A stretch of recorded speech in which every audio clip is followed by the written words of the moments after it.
Hey everyone, it's Luke here. Today I just wanted to talk a little bit about how to create these streaks in the water when you shoot long exposures. Generally, when I like to shoot these long streaks, I want to have a shutter speed between about half a second and 2.5 seconds, depending on what kind of streak that you want to make.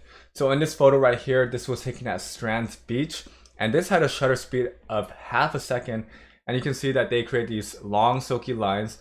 As opposed to this photo right here, this was taken at Dana Point Harbor. You can see that the water fills the frame more, which was taken at 2.5 seconds. The longer you go for shutter speed, the more smooth the water looks. So if you have a shutter speed of around 30 seconds, the water will look completely smooth, it'll look flat, such as in this picture right here. This was shot at 30 seconds with a 10-stop ND filter. I always like to use the lowest ISO as possible just to reduce noise.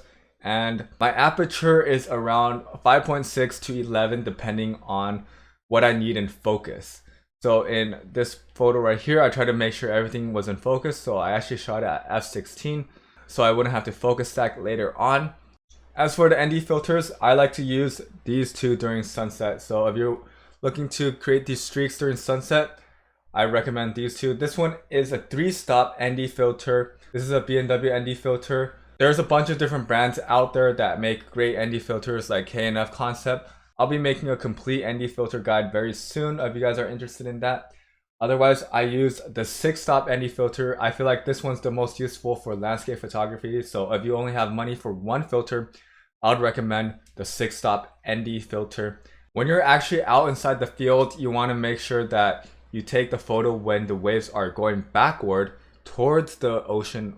Be sure to play around with the settings, be sure to play around with exposure, be sure to change the timing up and see what you like.